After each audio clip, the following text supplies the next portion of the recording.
Welcome into the Autzen Audibles Podcast. I'm at Prehm and Erik Skopil on the show on this Monday, July 24th, a couple days after Pac-12 Media Day, a couple days before Oregon's Media Day, or actually about exactly a week to the day. Fall camp starting relatively shortly after that. I think we can say the date, August 2nd. Let's do it. I think we should. I think it's time. Yeah, there you go. Yeah. First practice for the Ducks, August 2nd. We will be there. Media Day is set for the 31st for Oregon. We will also be there. We better be there. That's our jobs. We would be in trouble if we were not. But today, our jobs is to open up the mailbag. And look, we talked about this off air, Eric. The questions are getting. We're not trying to say this in like a mean way, but they're just getting more engaged. They're better. They're more thought out because it's football season. It's like literally right around the corner. We're making the bend. We can see the tunnel. We're almost there. Yeah, I was gonna say I was just probably full disclosure. The way this usually works, I put the prompt up on a Sunday. I wake up first thing Monday morning, kind of take a look, and we kind of come together and figure out what questions make the most sense. And I thought this was the best batch we've had in a while, and it's also I think the first mailbag, at least that I've done since I was looking back since June 4th. So happy to be doing another one of these for the first time in like 6 weeks. I think you and Jared did one, I think, while I was on vacation as well. Yeah. So I know it's not the show's first, but it's my first in a while. So I'm excited to get into this. We've got 4 good questions here, all football. We're as Matt said, zoning in on fall camp. So let's get ready to go. All right, should I start? Yeah, go for it. All right, first question from at UO Life 84457. Again, lots of numbers here. Gosh, that can't be a birthday. I was going to say maybe it was some birthday in August of 57, but that doesn't. There's not 44 days in that month, so that can't be right.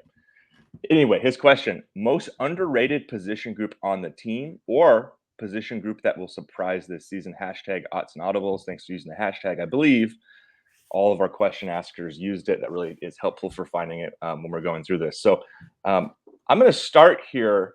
And I'll be curious. We haven't discussed your answer, Matt. I'm curious if we'll have the same one. But for me, it was pretty simple. I think it's the defensive line is the group that is maybe not being talked about maybe as much, and maybe a group that will surprise, in part because I think people are kind of down on the defense as a whole last season. I think it would be weird to pick an offensive position here because, like, I think across the board, maybe with the exception of tight end or offensive line where you're replacing a lot, like, we know those groups are going to be good. Like, we know Oregon's going to have good quarterback, good skill position players at running back and receiver. But on defense, I don't know if there's quite as much optimism. We spoke even down in Pac-12 Media today, and I know part of it is that one of the players there was a linebacker. Defensive line really didn't come up. And I think it's a position that probably should be discussed more. And kind of here's my pitch. Oregon returns 5 players who have played at least 4 years. That would be Brandon Dorlus, Popo Amavai, Taki Taimami, Casey Rogers, and Keon Ware-Hudson. Those players have all not only played a lot, but they've started a lot too. I mean, Dorlus has 27 career starts. Taimani has 14. All those were at Washington, we should note. Rogers has 13, and Amavai has 13, and Keon Ware-Hudson made his first start, I think, last year or the year before. So, like, these are guys that are experienced. And remember, these are all, I'm only talking interior linemen here. These are basically 5 guys who play those 3 spots with a hand down. I'm not even getting into the outside spots where you have a Mace Funa who's experienced. You have a Jordan Birch. I just think those guys, I think collectively, and Casey Rogers talked about it a little bit in the spring. I know their play wasn't always awesome last year, but like, it was pretty darn good. And they bring back Popo, who I think sneakily was one of the team's better defensive linemen for at least in 21, which was kind of his breakout season. So I think that's a group that isn't maybe getting as much pub that I think maybe it's time to start talking about. And I know once we get into fall camp, it will be a focal point, but I don't know. That was my pick, Matt. Did you agree, or did you have a different one? I actually think that's a really good pick. Your experience that you brought up is a big thing there. I like that. And they're all these guys are either uber established 3-star players. Like Dorlus was a 3-star recruit. Yeah. He's better. He's proven to be much better than that, though. Yes. And that was my point. Like, he's proven to be much better than a 3-star recruit. And that's the same thing with Casey Rogers. I think Taki Taimani and Popo were 4 stars, I believe. Taki was for sure, and so was Ware-Hudson. I can't remember what Popo's I'll look it up. And then, Shipley was a 3-star, but then you look at the group behind those players, like the newcomers to the group. Bowens, Terrence Green, Mikael Gardner, Amari Washington, Tavita Pomey. You've got a lot of 4-stars mixed in there too. So not only is their experience, the back end of the group, the freshmen, the newcomers, those guys are unproven, but were highly regarded coming out of high school. So I like your pick there on the defensive line in particular. My only concern would be like a lot of these guys were back from last season, and whether it's their job to get to the quarterback or it's the Jack's job or the linebacker's job to get to the quarterback. Like Oregon was good against the run, but then they also had that game against Oregon State, which was just embarrassing. I don't even know what to do with that game. It's so weird, Matt. It's such a weird game. But I kind of look at it as like, yeah, they're all experienced, they're all great, individually, but there were some blemishes on the 2020 season, and all these guys except for Popo were, key pieces to the team. Popo was hurt. He was supposed to be a piece. So that's my only caveat. I do like your pick. I like your pick probably more than I like mine, and I'm only going with this one just because I want to be different and present a different discussion point. That's the offensive line. So much has been made about the departure of 4 starters, the experience that those guys had. I think they're all on an NFL roster, whether they were drafted or signed as an undrafted free agent. So it's not like you're seeing guys that are talented players.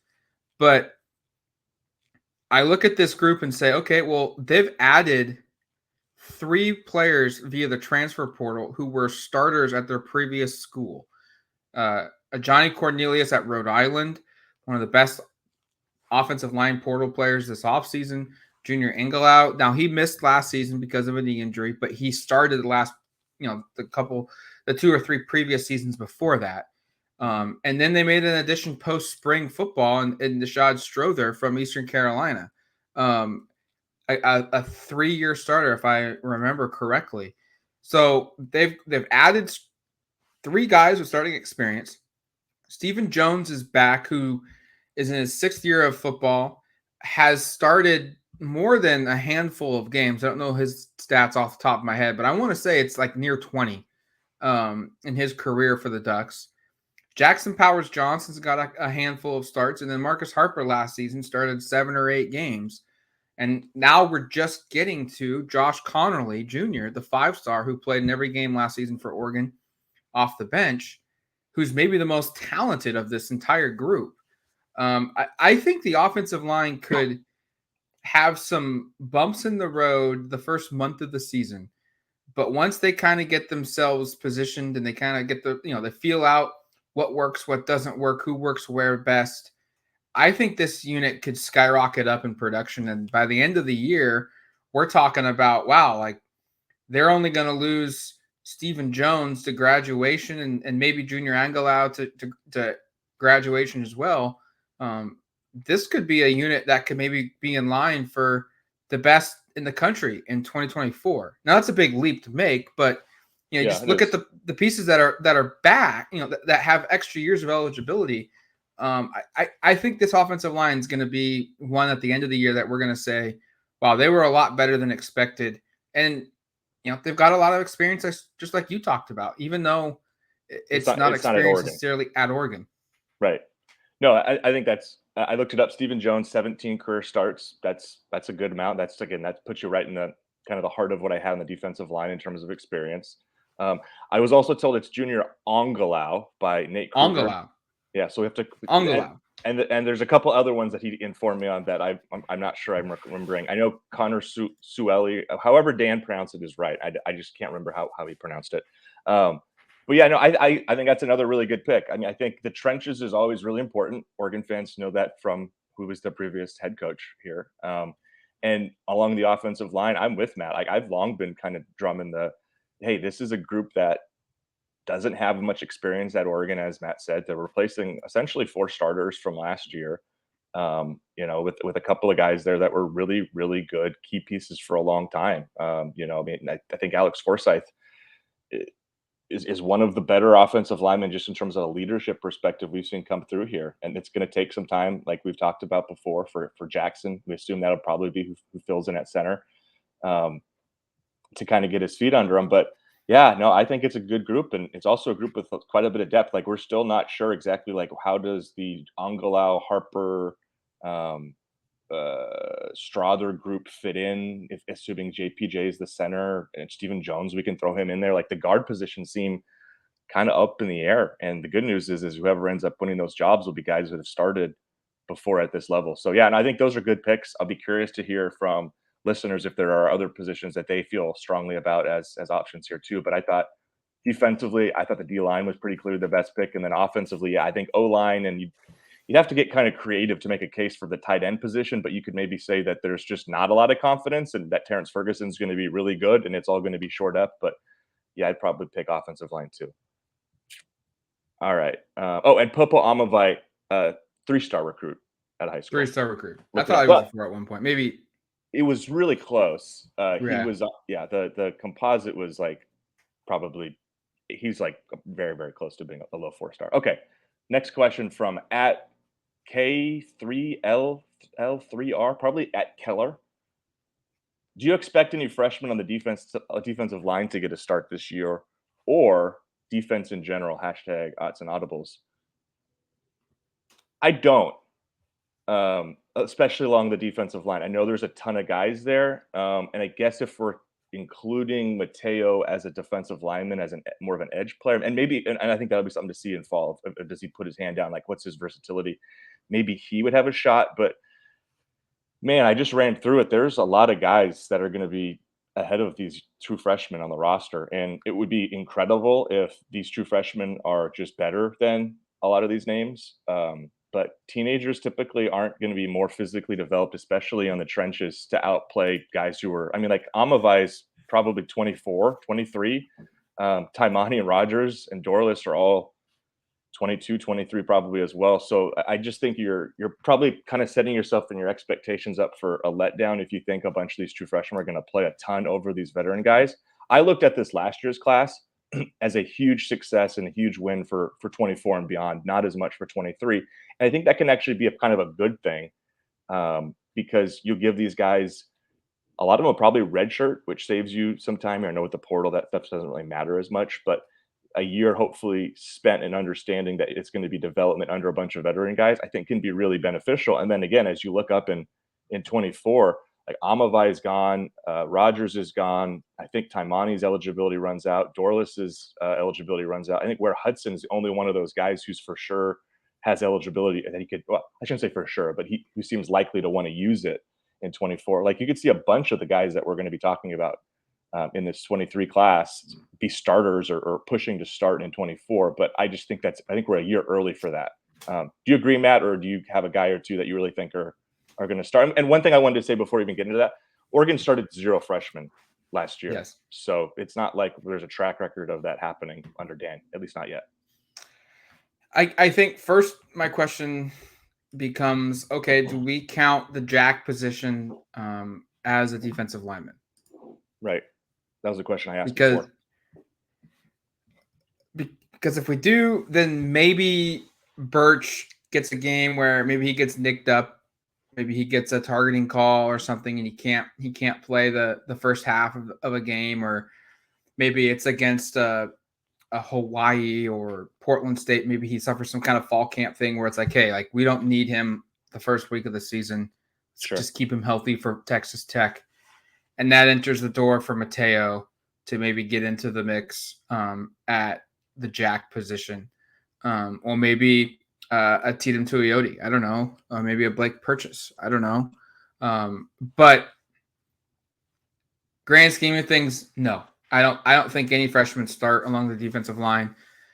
And if it is, it's because there's going to be a guy that just very quickly accelerates his skill set and explodes onto the scene. And there's not there really isn't a player out there that you can like point to that say, like, hey, like we definitively think this guy's got an opportunity to push his way into the starting lineup. It would be a massive surprise if a Bowens or a Green or a Washington or a Gardner push their way into the starting lineup, or Tavita Pomey.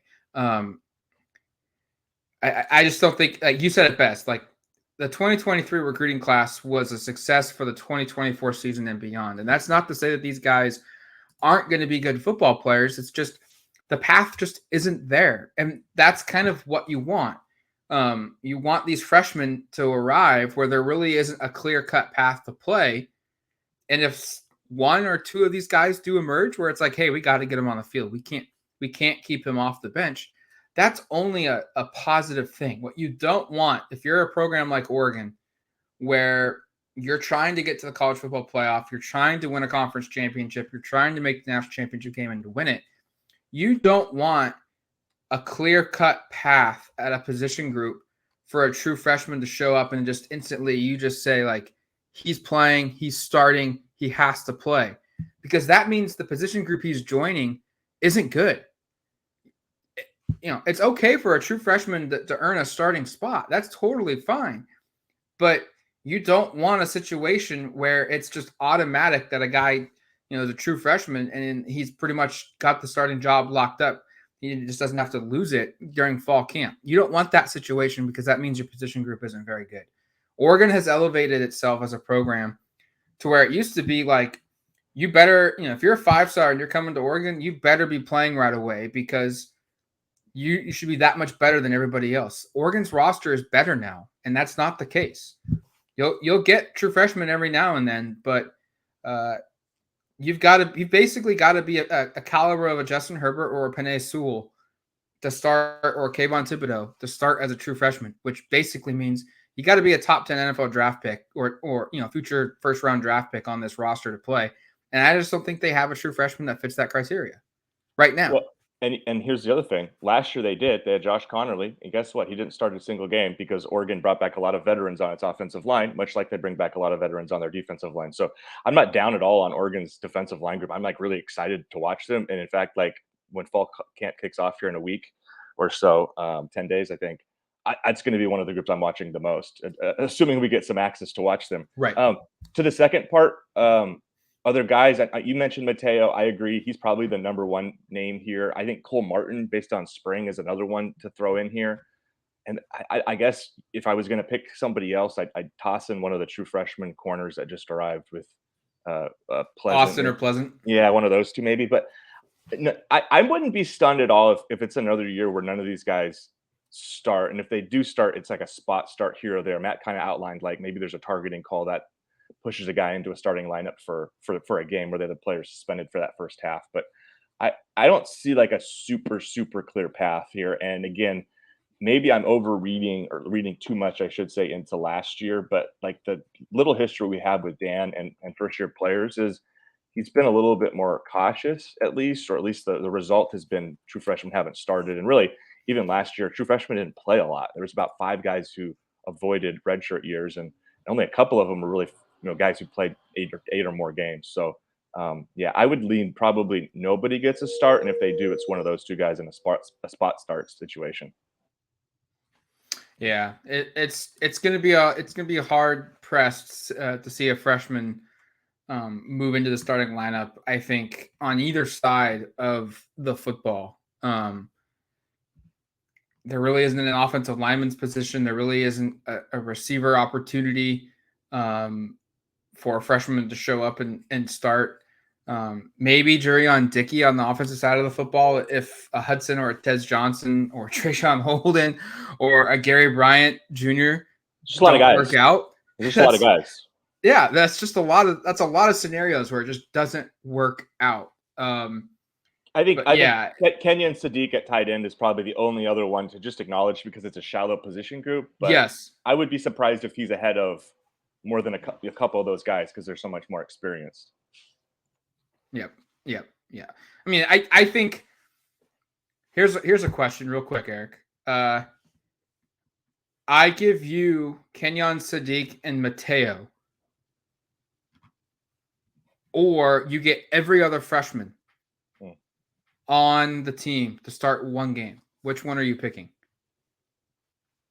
Yeah, I'd probably take Mateo and Sadiq just because I think those are two of your best players in this class at two of the most shallow position groups, at least how I perceive right now to be two of the most shallow position groups. Like tight end, I think everybody understands, lost a lot.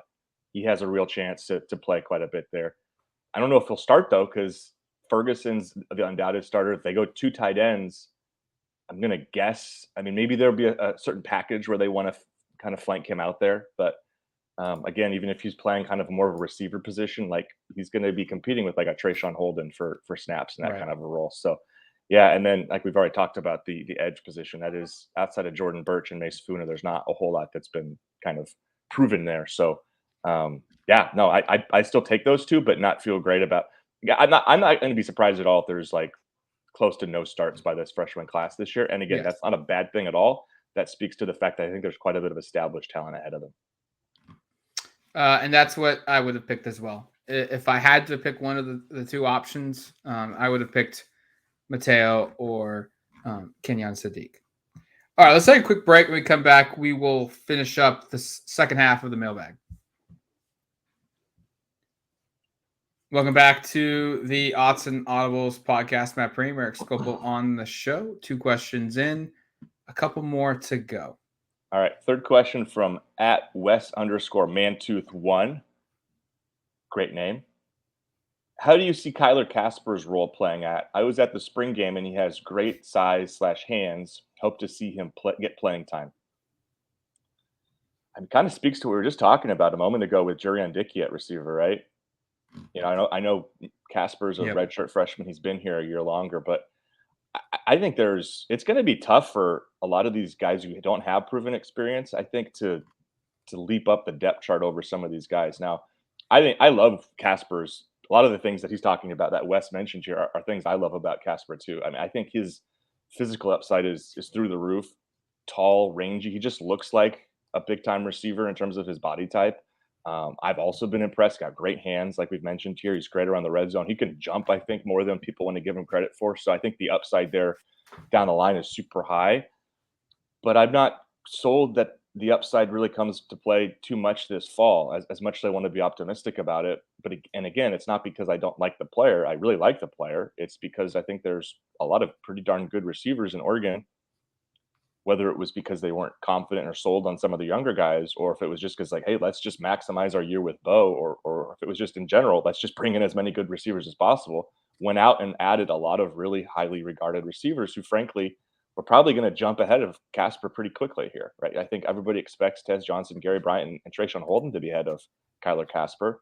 I would anticipate Jurion Dickey by the end of fall camp probably is ahead of Kyler Casper. So if those guys are ahead of you, plus Chris Hudson and Troy Franklin, well, that's like 6 guys. You know, that's not really creating a lot of opportunity. So, like, I think Casper is probably at best maybe like the 5th best receiver on this roster, and at worst he could be maybe 7th. So, I don't see a huge role there, but injuries happen, and I think if he is put into a situation where he has to play, I'm confident he'll be productive. Like, I think he's a good player. I just don't know if there's so much of a role there.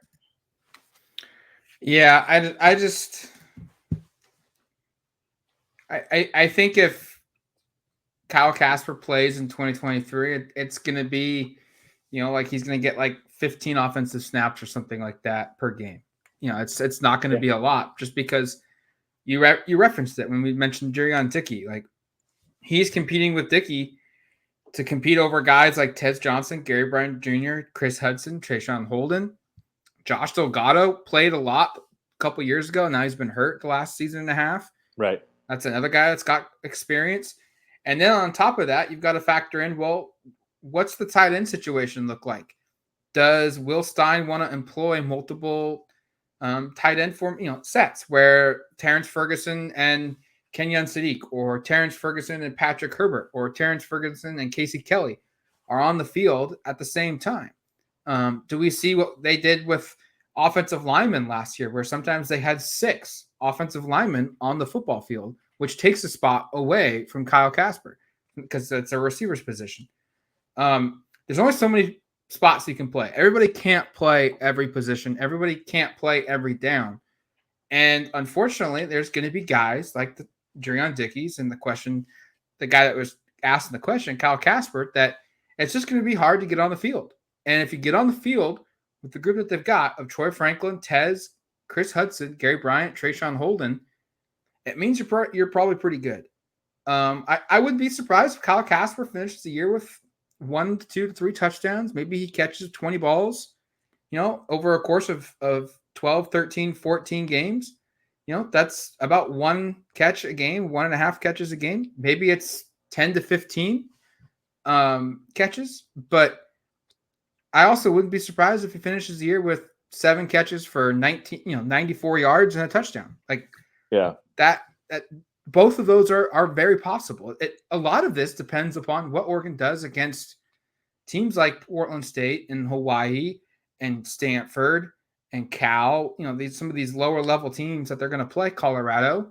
Can they blow these teams out and present an opportunity for the backups to get in and play and have an opportunity to make plays? Yeah, bear with me for a second here. My computer's being a little slow. I'm trying to pull up the snap counts from last year at receiver just to give people an idea of kind of like what somebody who was in the 5th to 7th receiver role. And I know it's not all even, in terms of how that plays out, but I just want to give people kind of a sense of what that looked like last year here. I'm trying to pull up the snap counts. All right, let's see if we got this. Yeah, so if you get down here and you're looking at, once you get through the Franklin, the Thornton, the Coda, the Hudson group, and let's get down to like receiver 5 or 6. I think Stephen McGee's kind of hard because he left midseason, so maybe that's not fair. But like Crocker, Delgado, Chapman, that was like your 5 through 8 group. Those guys all played less than like 65 snaps last year. So again, I don't want to make it sound like there's no chance that Casper plays a lot, and maybe it'll be a spot where they just go, man, like he's so good, he has to play more. But Casper played 35 snaps last year. Like, that was actually more than some of the guys I just mentioned. I would be surprised, I guess, if he plays like more than 100 plus snaps based upon the way the receiver breakdown went last year and with the additions they've made. So I hope we're wrong, and I hope he's in a situation where he's able to show more, because I'm a big fan of the player, but I'm just a little bit skeptical that there's like a massive role awaiting Kyle Casper this year. All right. I just hope people aren't, and I hope people don't look at him if he doesn't produce and say he's a bust because this is his 2nd year. He just hasn't had an opportunity to play yet. And B, you hope this is one in which, the kid keeps his head down and understands that, his first 2 seasons, it was going to be really hard for him to play. And next year, that could be a totally different case, because you could look at it and see Troy Franklin, Tez Johnson, Chris Hudson, Trayshawn Holden all gone from the roster after this upcoming season. Yeah, it's kind of the same pitch we made earlier about a couple of those guys on defense, where it's like, this isn't your year, but next year could very well be a season where there's a lot more opportunity. All right, let's finish it up with a question from, I think this is a new question asker. So appreciate you chiming in here. At Adrian Duck 11, what has to happen in your eyes for this season to be considered a letdown? Hashtag Autzen Audibles. I made mine pretty simple here. I think if they fail to make the Pac-12 title game for a 2nd straight year, it's a letdown. I know a lot of Oregon fans aren't huge Mario Cristobal fans anymore, but you have to acknowledge that Mario's last 3 years at Oregon, they made the conference championship every year. They won the first 2. The 3rd they lost to Utah was probably one of the most disappointing results in recent history from Oregon. So I'm not going to try to push that away like it didn't happen, but they made the game. And I know the conference is more competitive right now than it's ever been. Matt and I talked about that a lot on our podcast when we were down in Las Vegas, just about the poll and why Oregon's number 4. But I just think if it's consecutive years where you're not even playing for the conference championship, especially with a veteran quarterback like Bo Nix, that's really concerning for me, in part because I think this team is talented enough to win the conference. I predicted they win 11 games this year. Maybe I have too much skin in the game, but also because I think if they were to fail to do it this year, they would set themselves up for put a lot of pressure on their shoulders in 24. if this is, again, considered a season that's a letdown, I know for a lot of people last year was considered a letdown. We can argue that, but I think undoubtedly if they win 9 or 10 games and don't play in the conference championship game, that's going to be considered a letdown. And you go into 24 and there's no Knicks. The quarterback situation is very much unclear. We've already talked about it. You're losing a ton on defense, on the defensive line. You're losing most of your secondary, which, again, we're not sure how good it's going to be, but a lot of the guys they have are older players. You'll be losing potentially most of your receiving core. You could lose one or both of your running backs. So there's a lot that you could be turning over. And so if 23 doesn't go very well, and again, I think conference championship game seems like kind of the minimum expectation, that's going to put a lot of pressure on Dan Lanning and his staff, I think, to turn things around and make sure 24 is successful. And I think just inherently, most people would look at 24 and say that's going to be a tougher season than 2023, even without the LA schools in the conference. Excuse me. Sorry about that. Yeah, I've gone back and forth on this question because the league is as good as it's ever been. Yes. And I don't think I don't expect it'd be a really disappointment if there's a game. It doesn't matter if it's 2, 3, it just has to be one that they're not competitive in. Where like they get blown out like they did twice against Utah in 2021, or they get blown out like they did against Georgia week 1 of the football season last year. Like they weren't competitive in those 3 games. No. I would be really disappointed and would view it as a disappointment if this was a team that got blown out and they weren't competitive. Even if they went 11-1 or 12-1 in the season and they weren't competitive in one game, because if they were 12-1, let's say they win the conference and they go 12-1, but that USC game in November at home, they just get destroyed by USC. And the Trojans beat them 56-17. It's not even close. That probably keeps them out of the college football playoff. Yeah, I would think so. It'd be like, if you guys could have just been competitive in that one loss that you have, you're in the playoffs. Because at 12-1, you're conference champ, you get in. But when do we see a team make the college football playoff who had a game where they were just absolutely destroyed in the regular season? They had no chance to win early on. Has that happened? Oh, I'd have to think back. Think of it. There might have been. I don't know. Listeners are probably. But if it has, the number is probably really, really small. Yeah, no, that's a good point. So that would be the case for a 12-1 or an 11-1 season. Like you cost yourself a deal by not being competitive in one game. That's a disappointment. But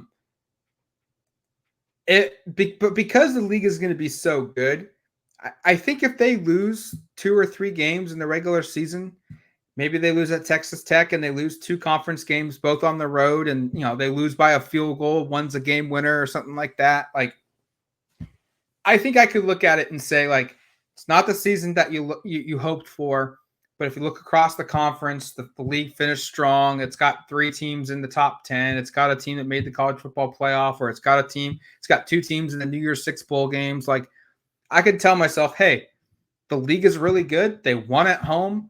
They just lost to 2 other teams that are in the New Year's 6 on the road. Like, that's going to happen. You're not going to be perfect every single season.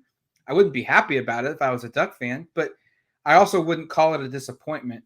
So I guess my answer is kind of a little confusing, but as long as they're competitive in every single game, and as long as you know that if you lost to a team and they're in the New Year's 6 and you're just on the outside, you're that next team in, I'm kind of okay with it.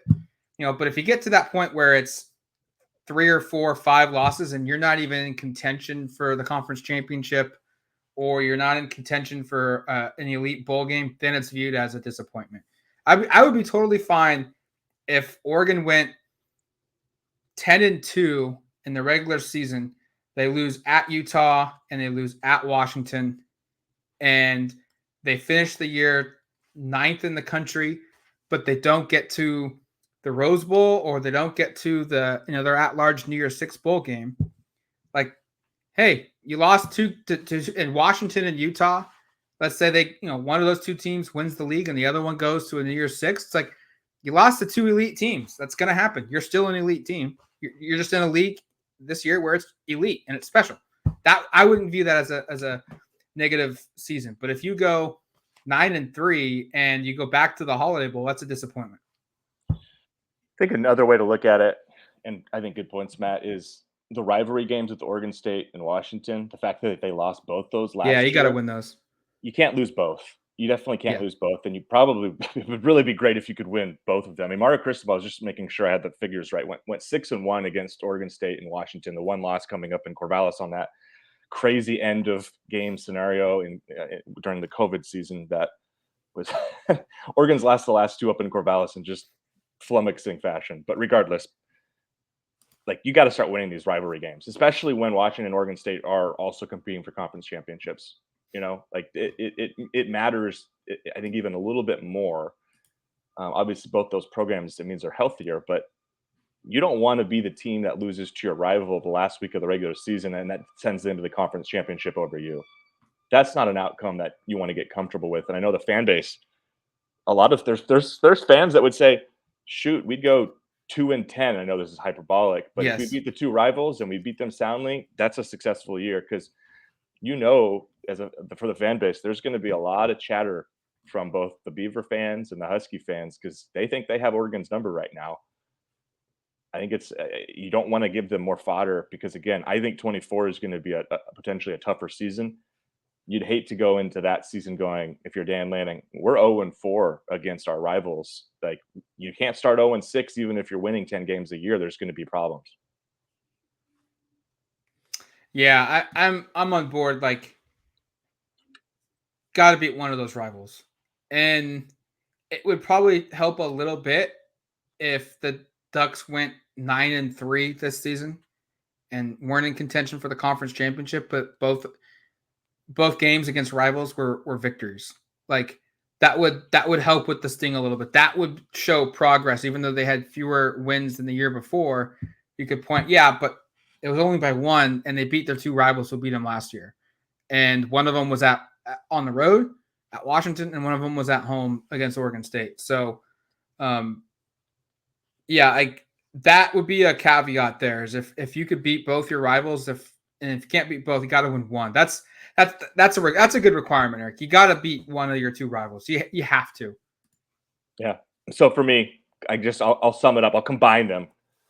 Got to make the conference championship game, and you got to beat at least one of your rivals to get there. And I think pretty clearly, if you make the conference championship game, you're probably doing that. I guess there's a weird path where you lose both of those, and those are your only two losses. But I think it's imperative you have some success in these rivalry games. And again, I also think it's imperative that you give yourself a chance to win the conference at the very least. All right, that's going to do it for us here on the Autzen Audibles podcast. Thank you for sending in your questions. Thank you for listening to the show. We'll talk to you down the road as we get closer and closer to Oregon opening up training camp ahead of the 2023 football season. Talk to you later, folks.